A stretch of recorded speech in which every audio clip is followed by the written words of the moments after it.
Muy buenas noches, soy Federico Reyes Heroles, bienvenidos a Primer Círculo. Muy buenas noches, Carlos Elizondo, bienvenidos a Primer Círculo. La semana pasada se presentó en sociedad, el ministro presidente de la Corte presentó una reforma muy importante del Poder Judicial de la Federación. Lo hizo en una ceremonia inusual, es decir, en la mañanera se presentó el presidente de la Corte. El presidente no tiene derecho a iniciativa para darle este documento al presidente de la República, que en su momento lo presentará al Congreso y se harán todas las modificaciones del caso. Es una reforma que cambia muchas cosas, muchas me parece que están correctas, otras pues, habrá que discutirlas, pero como bueno, no somos expertos en la materia, tenemos un gran experto.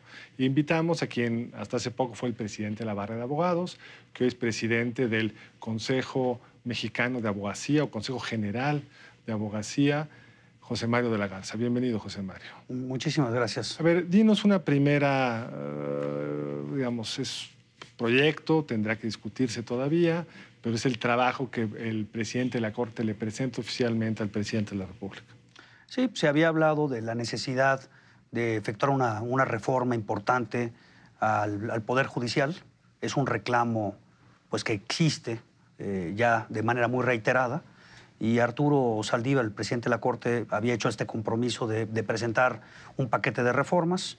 Está presentando una reforma constitucional a una serie de artículos que tienen que ver con el funcionamiento del Poder Judicial y una reforma legislativa para la creación de unas leyes y la modificación de otras.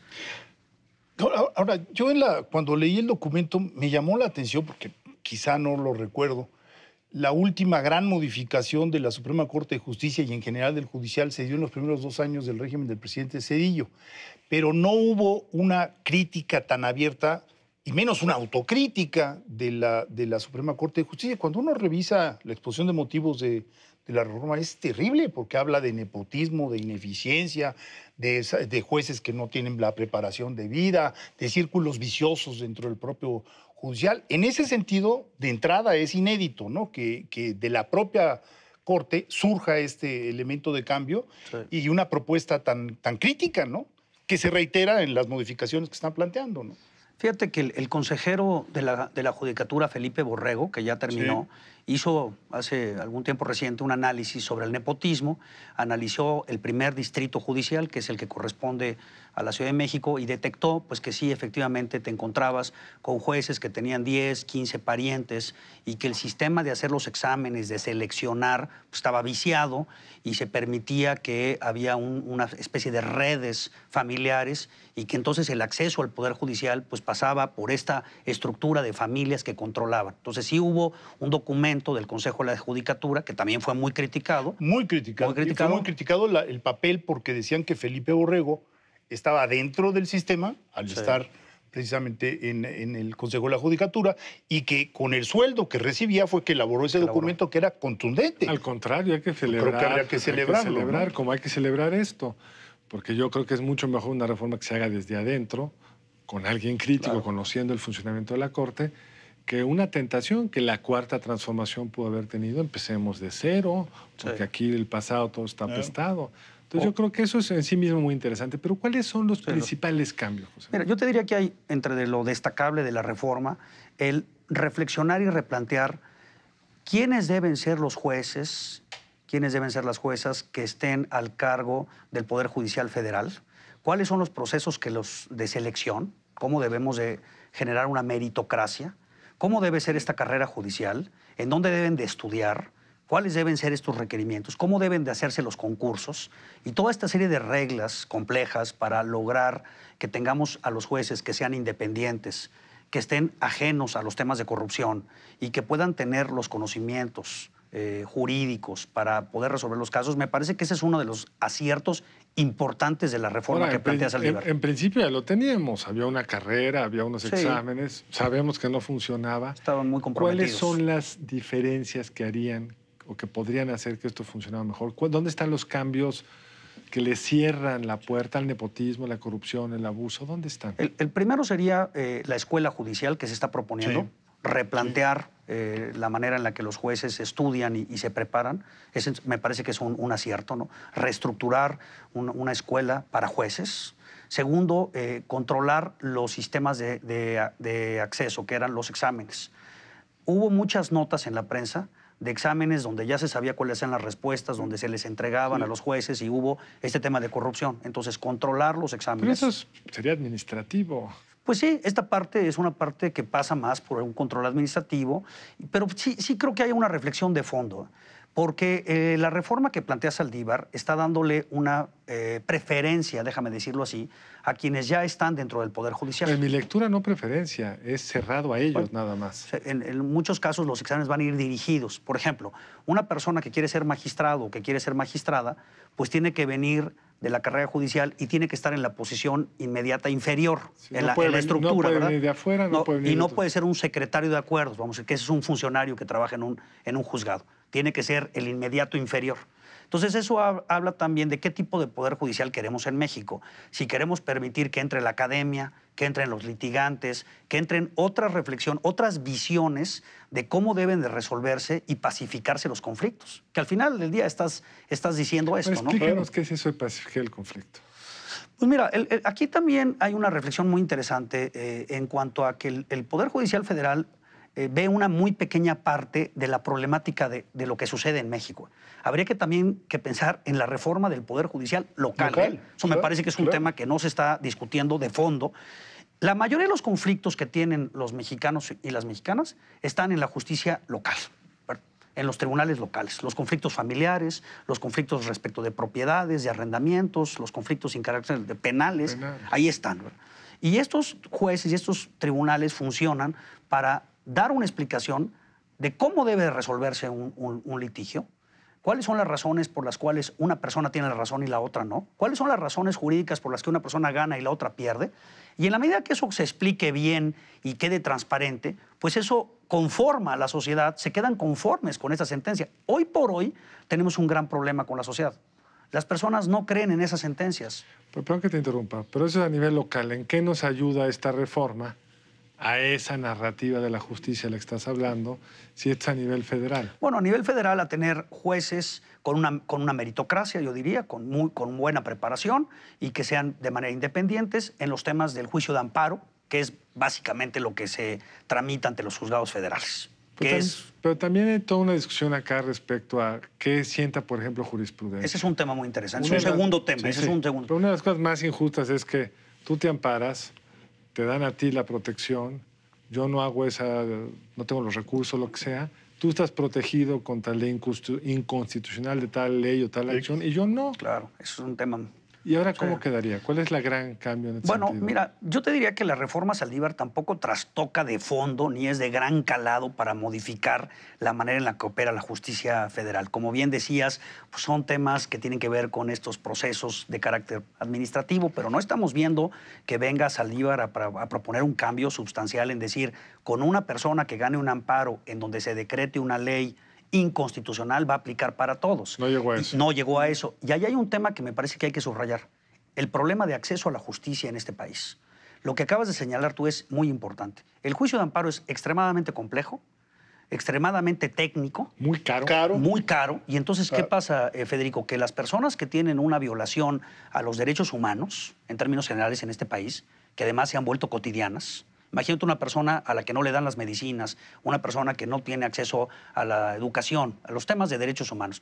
Pues para su mecanismo en México para resolver ese problema es el juicio de amparo. Y el juicio de amparo es inaccesible por lo caro, lo complejo, lo técnico. Entonces, tampoco se está resolviendo este tema.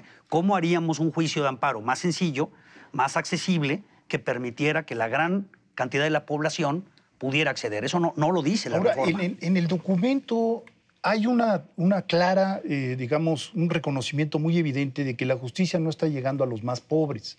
Es correcto. Esto no se había dicho de una manera tan clara, tan evidente, ¿no? E incluso se dice hay que fortalecer la Defensoría Pública. Sí. Crean un instituto de la Defensoría Pública. Ya existe, lo amplían. Lo amplían, le dan más recursos y dicen es importante que tengan los recursos adecuados para poder atender a toda esa población que queda fuera por carencia de los mismos. Entonces, creo que es importante, pero ¿de cuánto estamos hablando, no? ¿Cómo se va a financiar, etcétera? Los números obligan a la reflexión también de los pesos, ¿no? Ahora, hay que decir que esta es la Defensoría a nivel federal para atender asuntos que tengan que ver con los juicios que se tramitan a nivel federal. Entonces, habría que pensar el alcance que tiene esta Defensoría en términos de los tipos de juicios que se resuelven en la justicia federal.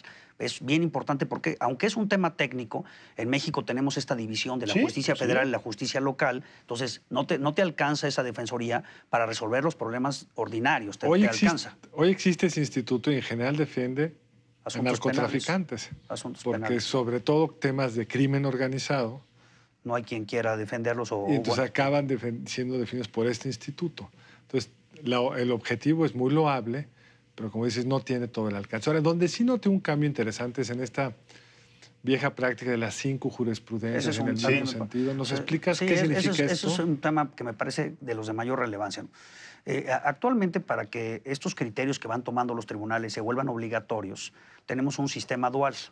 Tiene que haber 5 sentencias iguales. Ininterrumpidas. Que resuelvan un mismo caso más o menos de manera similar. En el mismo sentido. Se va creando estas tesis y forman esta estructura de jurisprudencia, 5 sentencias en un mismo sentido. El otro es cuando hay una contradicción de tesis. Un tribunal sostiene un criterio y otro sostiene otro y se resuelve por uno de mayor jerarquía. Ahora se está pasando a un sistema de precedentes, que es similar a lo que tienen los anglosajones. Esto es interesante, ¿por qué? Porque ahora los razonamientos que vienen en una sentencia, la explicación que dan los jueces, los ministros, de por qué se resolvió un asunto, va a formar parte de esta estructura de jurisprudencia. Entonces tú vas a poder llegar con un juez local y decirle, mira, aquí se razonaron estos hechos de la siguiente manera. Estas explicaciones, estos razonamientos de argumentación jurídica, tú juez local de Zacatecas, tú juez local de Aguascalientes, estás obligado a seguir esta línea argumentativa. Entonces, esto viéndolo de forma exponencial, pues te abre a que los argumentos que se le presentan a los jueces locales, pues empiecen a generar una amplitud de miras y de no tener jueces formalistas que están atacando nada más los problemas de tipo meramente superficial y no tenemos una justicia que profundice. Me parece que esto puede ser un cambio revolucionario, pero implica mucho esfuerzo. Sí. Esfuerzo, porque hoy parte del problema es que cuando tú revisas lo que dicen los ministros de la Corte en una sesión televisada y luego lo que aparece en el famoso engrose son dos cosas diferentes. Totalmente, sí. Y luego, para más complicado, uno está a favor por un argumento, pero otro está a favor por otro. Entonces, tiene que cambiar toda la estructura hasta el lenguaje discursiva. El lenguaje jurídico, tenemos que pasar de un lenguaje técnico a un lenguaje ciudadano, a que las sentencias puedan comprenderse de manera fácil. Mira, ahorita tú ves una sentencia de la Corte de un asunto regular y pueden ser 400, 500 páginas de transcripciones, de explicaciones, de tesis, de argumentos. Entonces, tú imagínate para un ciudadano que no está familiarizado con estas estructuras, entender en 400 páginas qué se está diciendo de un conflicto agrario o de un conflicto de tierras. Pues tenemos que simplificar también estas resoluciones de manera que se vuelvan documentos que se puedan hacer más ciudadanos, más pedagogía jurídica. Creo que el entendimiento de la problemática jurídica en México no se ha abordado como las cuestiones. Creo que esta reforma va en esta dirección, por eso se modifica la ley de amparo para generar este concepto de precedentes, que a mí me parece que es uno de los aciertos, junto con lo que dijimos de carrera judicial, junto con lo que dijimos de la defensoría que estabas mencionando, Federico. Me parece que ahí hay 3 temas que no son de gran calado, insisto, en el funcionamiento del Poder Judicial, pero que pueden ayudar a que el Poder Judicial funcione mejor y quizás también generen un ejemplo hacia los poderes judiciales locales.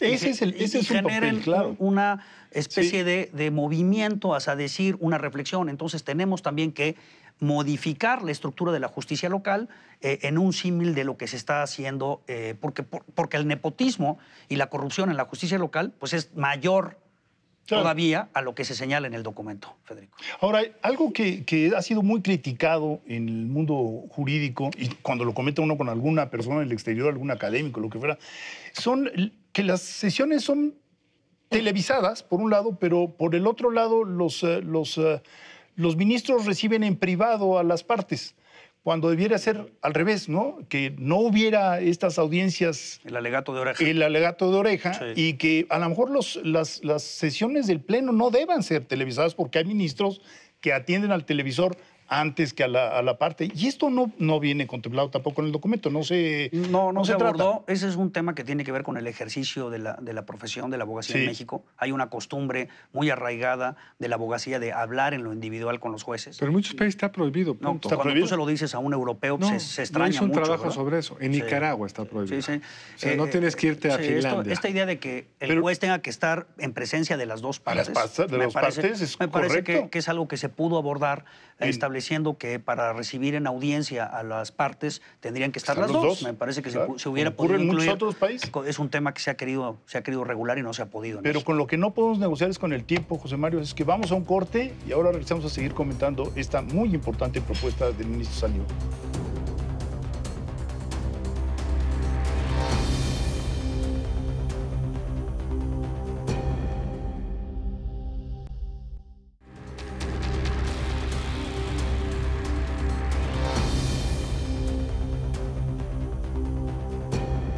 Estamos de regreso con José Mario de la Garza discutiendo una propuesta de reforma al Poder Judicial. José Mario, hemos hablado de las virtudes, pero yo hay algunos temas que me preocupan. Uno primero es esta idea de que podrá, en casos de importancia, atraer a algún colegiado en específico, un caso importante, cuando parte de la imparcialidad de la Corte es que le caiga a cualquiera, al que le toque en turno. Sí. Parece diseñado para que no les pase otro Santa Lucía. Sí. Si algo me molesta mucho, lo mando a un juez, a un magistrado, ese magistrado está conmigo, sacamos las cosas rápidas y se acabó. ¿Cómo observas tú esa propuesta? Es un tema preocupante esto de crear especie de tribunales ad hoc para encauzar cierto tipo de asuntos que tuvieran que ver con violaciones a los derechos humanos o que tuvieran que ver con una trascendencia a nivel nacional, así lo dice la reforma. Y me preocupa el que podamos empezar a crear pues, tribunales a la medida, dependiendo del tipo de conflicto y cómo se presenta, quiénes son los actores, cuáles son los intereses en juego. Como bien dices, pues diseñar a qué juez y en qué lugar lo va a resolver y con qué características, pues es un principio de violación a los derechos humanos en cuanto a tener tribunales independientes y autónomos. Claro. Estarías creando tribunales específicos, lo cual está prohibido en muchos de tratados internacionales que se ha establecido esto como una prohibición. Me preocupa que sí, cuando se vengan asuntos relevantes, como ha pasado con el Tren Maya, como ha pasado con el aeropuerto, como está pasando ahora con el tema de las medicinas, empecemos a dirigir, a sesgar esos expedientes a un juez para que lo resuelva con cierta dirección. Y creo que el tema de tener un turno independiente en donde pues, el juez que le va a llegar no sabe que le va a llegar el asunto y que sea una cuestión de carácter de tipo democrático, me parece que eso es lo que debemos de tener, no crear tribunales ad hoc. Le quitaron a la Corte esta facultad de investigar violaciones graves a los derechos humanos. Sí, la reforma anterior. No sé si se acuerdan que había toda una temática. De ahí fue lo de ABC, ¿no? De ahí fue lo de ABC. Entonces, me parecería que aquí puede haber un tema de violación a los derechos humanos, en donde la Corte ya no tiene esa facultad de investigar, pero que sí pudiera pensarse en un tribunal con características especiales. Pero limitado a los derechos humanos. Yo le dejaría solamente el tema de derechos humanos y le quitaría esto de asuntos de relevancia nacional, que además pues es una definición tan grande que podría caber todo. Sí, ¿no? Lo que venga. Entonces, podría ser cualquier cosa. Y otro tema en el mismo sentido es esta estrategia de cómo regulamos qué acaba trayendo la Corte. Y ahora se lo dejan, si entendí bien, en manos del presidente de la Corte. De ser un tema colegiado, se vuelve un tema unipersonal. A mí nunca me gusta que alguien tenga mucho poder. Sí, pero... Mira, sí hay que quitarle a la Corte muchísimas cosas que le están llegando ahora que son irrelevantes. La Corte está saturada de asuntos de poca importancia. O de litigios personales. O de litigios que no son relevantes, sí, que no son relevantes para el país y que están ahí en la Corte y le están quitando un tiempo muy importante para pues, generar una reflexión de por dónde debe de guiarse la justicia en este país. Entonces, a mí me parece que sí decantar y dejar un sistema en donde la Corte vea solamente los asuntos relevantes, me parece que eso es a donde debemos de ir. Ahora, ¿cómo llegas ahí y quién tiene esas capacidades y esas facultades? Creo que sí es un tema que se debe de analizar, que no quede individualizado y que no quede solamente en una persona, sino que haya una decisión colegiada, como sucede en la Corte de Estados Unidos, ¿no? En donde la Corte de Estados Unidos selecciona de una manera colegiada qué asuntos puede atraer, qué asuntos son de relevancia, y lo va haciendo. ¿Cuál es la regla? ¿Y tiene que haber una mayoría o cómo es? Es una mayoría simple para efectos de atraer los asuntos, y entonces van definiendo cuáles son esos asuntos que quieren estudiar y resolver, y lo van haciendo. Y la Corte de Estados Unidos tiene muy poquitos asuntos, realmente tiene muy pocos expedientes. Claro. Y aquí en la Corte en México tienes miles de asuntos que le están quitando un tiempo importante a los ministros y a las ministras para resolver. Yo creo que sí debe haber un replanteamiento en dejar a la Corte más delgada en cuanto a asuntos, pero sin volver esto una cuestión discrecional de una sola persona. Me parece que es un tema que sí se va a tener que discutir ampliamente en el Congreso, ahora que presente la iniciativa el presidente de la República. Ahora, habría que, tú lo dijiste hace un momento, pero creo que esta reforma, lo que vaya a salir, puede también de alguna manera impactar en el diseño mismo de los judiciales estatales. Porque, bueno, muchos de los vicios que estamos viendo a nivel federal, pues como dijiste, se replican de manera agigantada. Se agudizan. Agudiza en los... y en ese sentido, una carencia que me parece que es importante señalar es que no hay previsión sobre la negociación presupuestal de la Suprema Corte de Justicia. Y es un misterio, ¿no? Digo, sabemos que se presenta un presupuesto de la Suprema Corte, sabemos que normalmente el Ejecutivo no toca esa iniciativa y que la Secretaría de Hacienda propone en el paquete fiscal lo que la Suprema Corte le ha solicitado. Pero cuando uno se va a los tribunales superiores de justicia, bueno, y a las judicaturas locales, simplemente no hay mecanismo para establecer cuánto deberían de tener para poder atender todo el número de casos que están tratando. No hay previsión. Y se vuelve un tema de carácter político de negociación con los gobernadores. Claro. Entonces, una forma de resolver esto, Federico, sería establecer una modificación a nuestra Constitución que establezca un porcentaje del presupuesto. Así es. Y que ese sea el piso. Y entonces tú como gobernador, tú como presidente del tribunal, pues ya tienes un piso. Digo, esa es una forma de salir. Hay que pensar en otras, porque cuando empiezas a etiquetar así el presupuesto, ¿por qué no después educación? Acabas con una rigidez que no es la adecuada.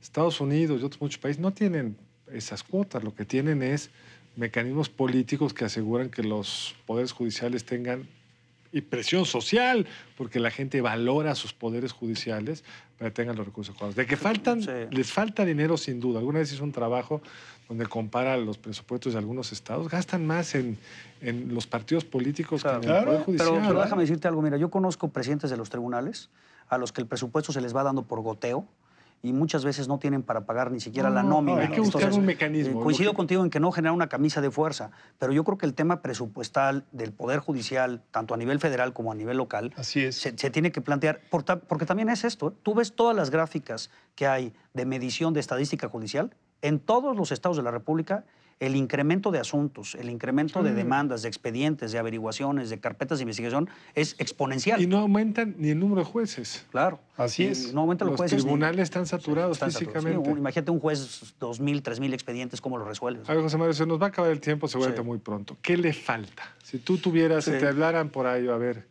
ahora que va a venir, todo el mundo le va a meter mano a esta cosa, a ver qué sale de lo propuesto. Pero ¿qué Yo te diría dos cosas importantes que no se dicen aquí, que creo que son momentos para la reflexión. ¿Cómo se designan a los ministros y a las ministras de la Suprema Corte? Es un tema también que ya, como está planteado a nivel constitucional, no funciona.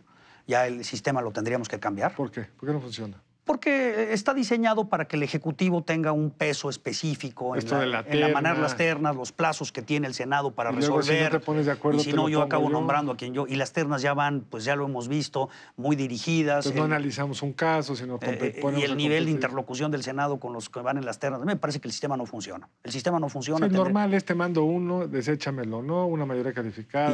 Y ya se sabe más o menos quién va a ir y cómo va la alineación. Y si no tienes en el Congreso pues, un contrapeso, pues todavía se agudiza. Entonces creo que designación de ministros, que también pasaría por designación de magistrados locales, o sea, claro, cómo los debemos de... Ese es un tema. Y el otro tema que creo que está ausente en la reflexión es los operadores de los poderes judiciales, que es la abogacía en este país. Que tú puedes tener un poder judicial que funcione de manera muy, muy correcta, con normas, con todo esto que estamos viendo, pero tú tienes a los operadores que no están regulados. Los abogados. Los abogados, claro, que son los que interactúan con los poderes judiciales. Los que finalmente son los que a veces llevan la lana. No hay sanción alguna. no hay controles O éticos. sea, si un abogado hace una falta ética monumental, se No puede pasa seguir nada. despachando. No pasa nada. ¿Y cómo No. es en otros países, José María? No, en otros países hay todo un catálogo perfectamente bien definido de control ético. Si tú cometes una falta, en muchos países cuando el colegio de abogados al que perteneces te sanciona, te pueden quitar la cédula, te pueden suspender, puedes acabar en la cárcel. O sea, sí hay unas limitantes a que la abogacía actúe con parámetros éticos. Bueno, tú desde hace mucho tiempo has defendido precisamente que la colegiación fuera obligatoria para que existieran este tipo de controles, porque si no se toca la contraparte, pues estamos dejando la mitad de la luna en la oscuridad, ¿no? Y me parece que hay que hablar de los tribunales y de los abogados y las abogadas que trabajan y que interactúan con los tribunales, y que los dos tienen que funcionar. Si queremos que haya tribunales que actúen con ética, necesitamos abogados que actúen con ética también. Tenemos las dos cosas, tenemos que resolverlas, ¿no? Es un tema importantísimo. Sí. Otra vez el tiempo nos ha comido. Te agradecemos mucho. Muchísimas que gracias, con nosotros. estimado Carlos. Gracias, Federico. Mil gracias, excelente, al contrario a ti. Excelente la invitación, se las aprecio mucho. Nos vemos la próxima aquí en Primer Círculo. Nos vemos lunes entrante aquí en Primer Círculo.